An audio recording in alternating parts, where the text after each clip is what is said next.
Hi, my name is James Broxholme, and my presentation is about the cognitive influence of food and taste terminology.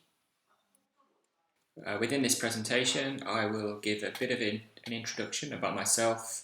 I will give a bit of a background of why I became interested in this particular topic, um, and I'll review some relevant studies that influenced this project, and then I'll explain the research that I conducted, the study that I conducted, and the methodology that I used, and I'll follow that with the results that I found from the study, um, plus some recommendations that I identified from my project.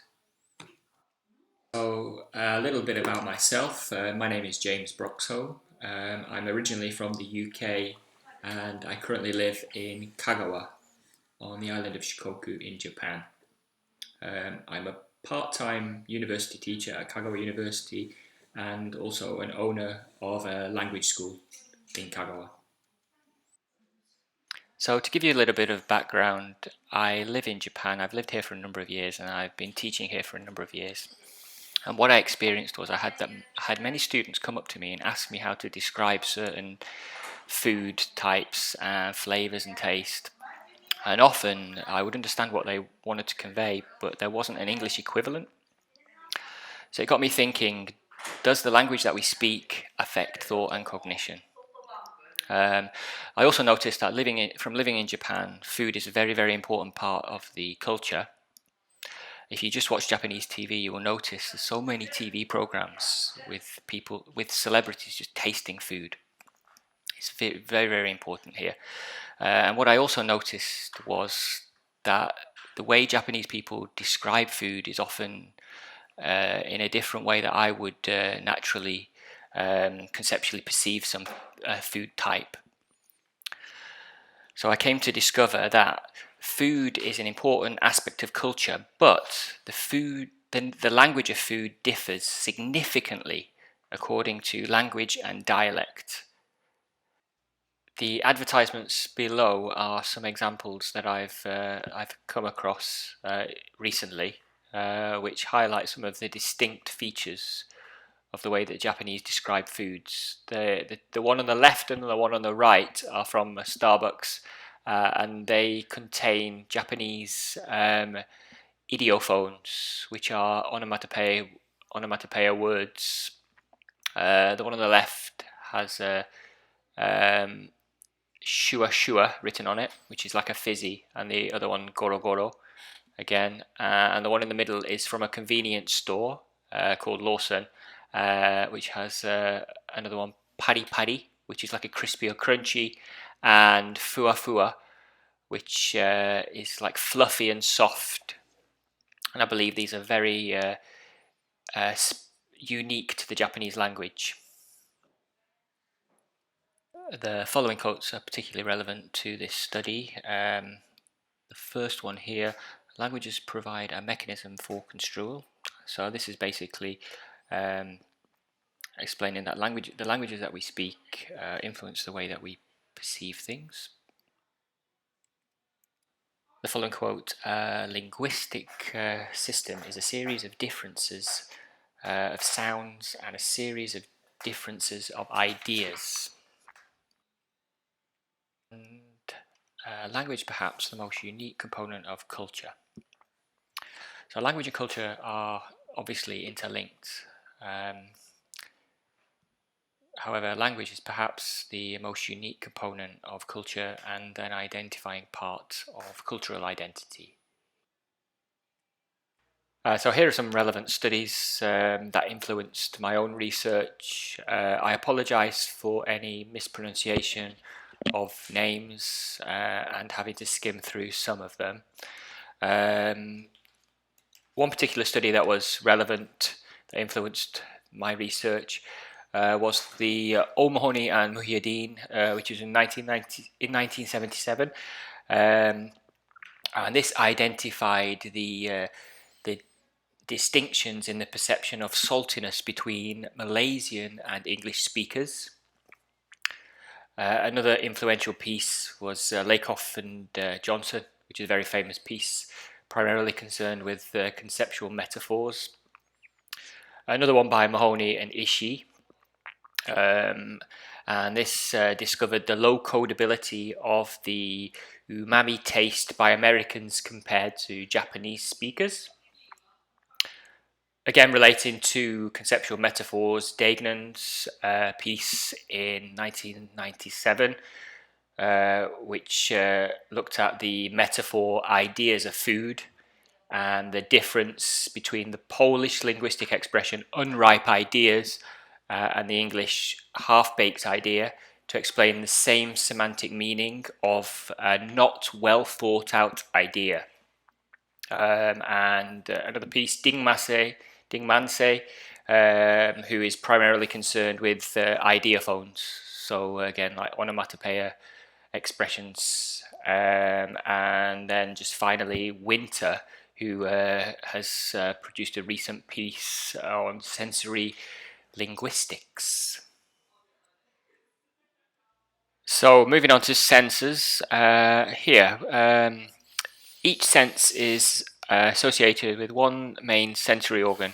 For example, the tongue for taste and the nose for smell. The particularly relevant ones here are the gustatory cortex, responsible for taste, and the olfactory cortex, primarily responsible for smell. So there are 5 primary recognized tastes, but that is debatable in some languages. But the primary tastes on the whole are as follows. We've got sweet, sour, salty and bitter, and umami. And these tastes are stimulated by certain chemicals. Okay, so moving on to links to the brain. As you can see from the figure here, you can see the position of the gustatory cortex and the olfactory cortex. So what is interesting here is that in 2017, Boroditsky, she did a study which identified that even figurative speech, such as "she is sweet,"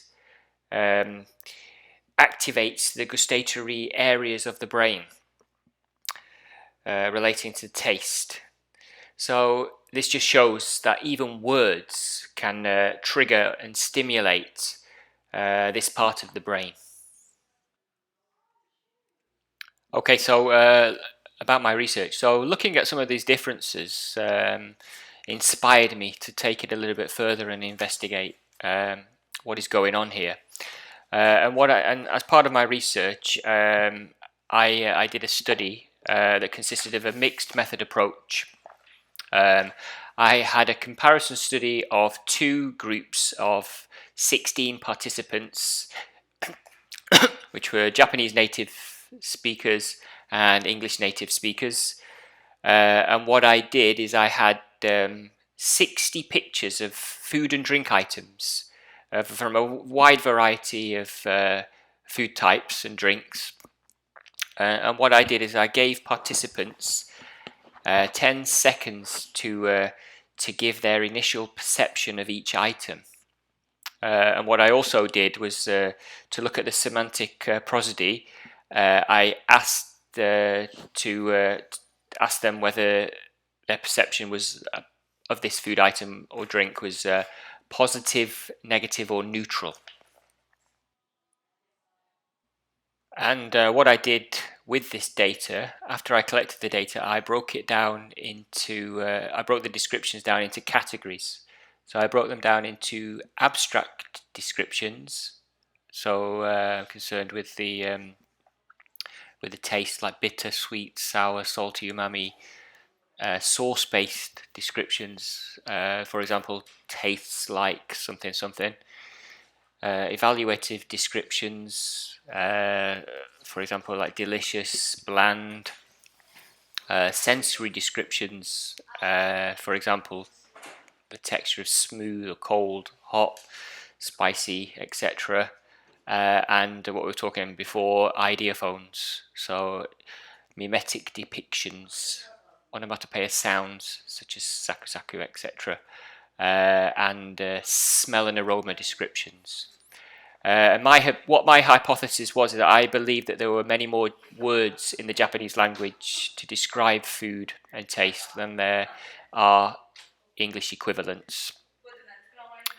I particularly thought there are a lot of these mimetic onomatopoeia words in Japanese that I'd come across, which I hadn't really noticed in English. So what I found was, when I compared the two groups, I did find that the Japanese had a lot more descriptions compared to the English. There were 498 different words used compared to the 416 by the English speakers. So there was a much more varied word choice for the Japanese speakers. And then I broke it down per subject, per participant, and what I found was there was a mean score of 31 for the Japanese speakers compared to 26 for the English speakers.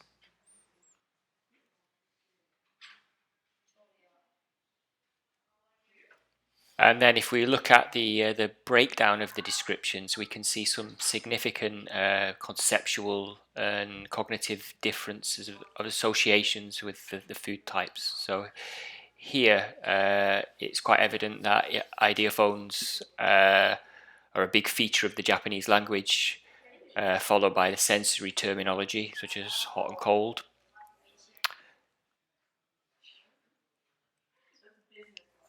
Compared to the English speakers, there were no ideophones used, but sensory terminology was quite similar.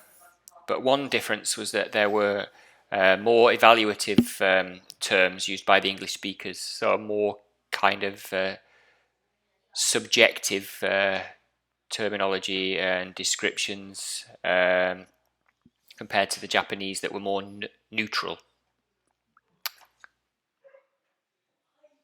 So here's a breakdown of the two groups using percentages. So what you can see here is that ideophones consisted of 35% for the Japanese speakers, but 0 for the English speakers. Sensory terminology consisted of 28% for Japanese speakers compared to 50 for the English speakers. Evaluative terms consisted of only 3% for Japanese compared to 25% for the English speakers, native speakers. So these identify some significant differences of descriptive terms and associations. And also the Japanese tend to use slightly more smell-related words. 8% for the Japanese speakers compared to only 3% for the English speakers.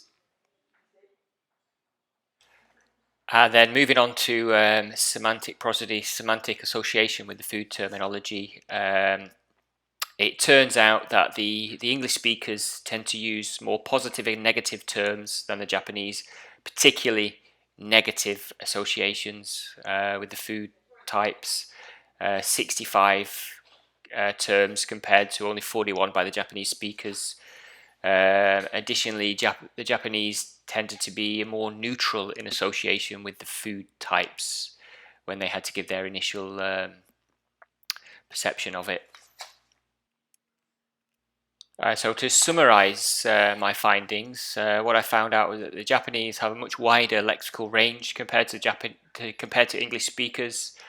The Japanese also use more abstract descriptions using the 5 tastes. Japanese use considerably more depictive words, including ideophones, which was consistent with my hypothesis.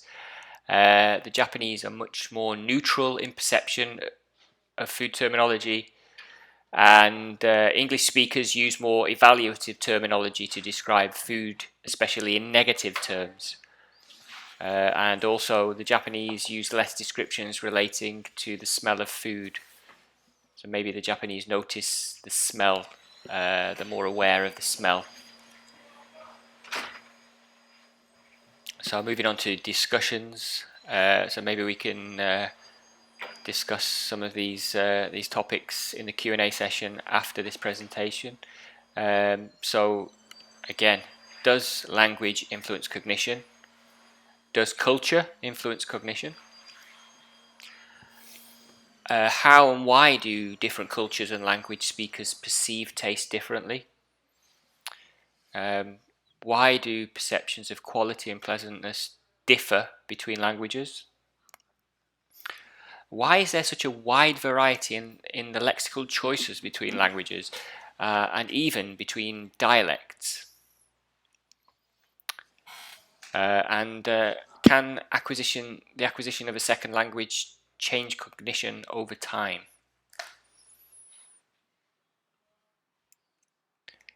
So from the results of my study, I've made the following recommendations. So the first one here is to incorporate the food of language into language learning curriculums.